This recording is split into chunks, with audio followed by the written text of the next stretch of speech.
Good morning. My name is Sriman Kari. Now I would want to explain about this robot. This robot is a working model by mathematical shapes. We take this robot known as robot 1729. Why we take the name of the robot as 1729? 1729 is known as Hardy Ramanujan number. Ramanujan is a mathematician. Why we make this? We make this to learn shapes to children and known about 1729.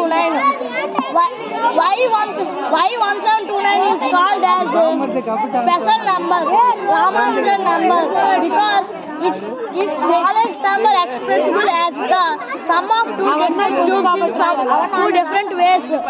One cube plus whole cube. One cube is equals to 1. Whole cube is equals to 1728.